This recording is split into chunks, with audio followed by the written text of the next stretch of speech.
साधु सभा के तू ही अगुआ, चोर समाज के अधिकारी, रक्षक भक्षक दोनों तू ही, काटा पोड़ी तरकारी। 4 दिन के ई चांदनी, पुनः घोर अंधियारी, पूर्ण चांद के बादे होला, आमावश विक्रमकारी। नमस्कार, मैं screenwriter, spiritual reporter, professional author Mrityunjay Anupriya और आप देख रहे हैं BHPM। मनुष्य के लिए गिरना सहज है, चढ़ना कठिन। जरा सा पैर फिसला कि गिरा, पर चढ़ने का प्रयास करना पड़ता है। वर्तमान में तो सब और कुसंग ही कुसंग है। हाथ पकड़कर बचाने वाले, चढ़ने में सहायता करने वाले पुरुषों का ऐसे वातावरण में मिलना प्रायः कठिन हो गया है।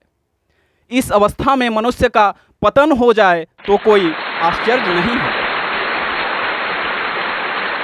पर इस समय भी जो सावधान एवं सचेष्ट हैं तथा जिन्होंने किसी अमोघ शरण्य शक्ति का आश्रय ले रखा है, वे गिरने से बचकर ऊंचे पर चढ़ सकते हैं, अनायास ही ऊर्ध्व गति को प्राप्त हो सकते हैं। इसके लिए करना क्या है? 1. निकम्मा न रहकर काम में लगे रहना। काम भी ऐसा हो जो बुरे विचारों को उत्पन्न करने वाला, बढ़ाने वाला न हो और दबे हुए बुरे विचारों को उभारने वाला ना हो। यथासाध्य जो दूसरी बात है यह है कि यथासाध्य आँख, कान, नासिका, जिह्वा, इन सभी इंद्रियों को तथा मन को सच्चे भगवान के साथ जोड़े रखने का प्रयत्न करना। इनके द्वारा असत गिराने वाले विषयों का सेवन कभी न करना। तीसरी बात, प्रतिदिन सद्विचारों का उदय, संरक्षण तथा संवर्धन के लिए सत्संग या सद्ग्रंथों का श्रद्धापूर्वक अध्ययन करना। चौथी बात है, भगवान के किसी भी नाम का जप और यथासाध्य भगवान का स्मरण सदा करते रहना।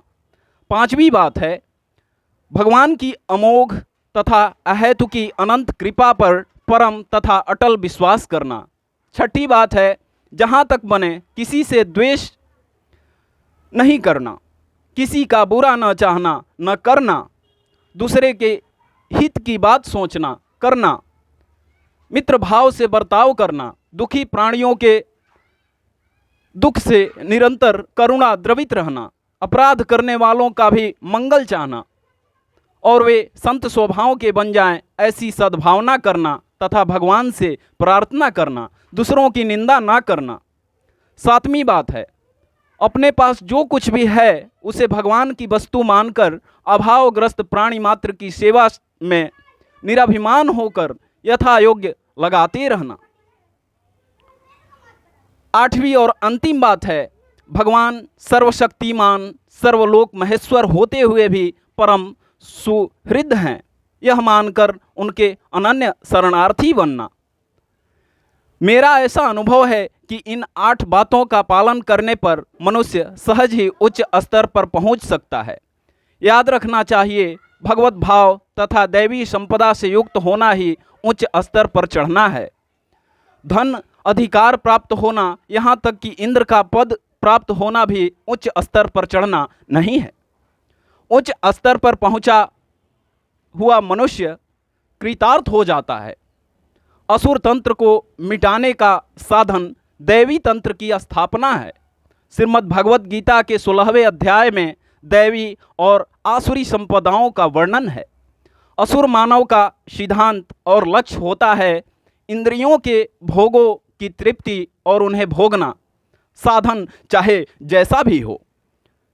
परंतु देव मानव का लक्ष्य और उद्देश्य भगवान और भगवान की प्राप्ति का साधन होते हैं। भगवान के अनुकूल कार्य और भोग वासना का त्याग करना चाहिए।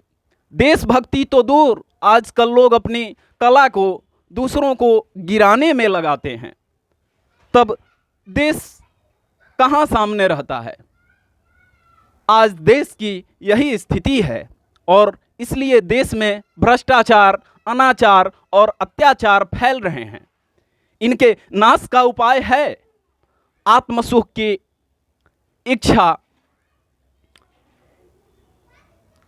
का, सुखोपभोग की वासना का त्याग और जन सुख एवं देश के सुख में ही अपने को सुखी मानने की प्रवृत्ति ये सत्संगों से प्राप्त होगी।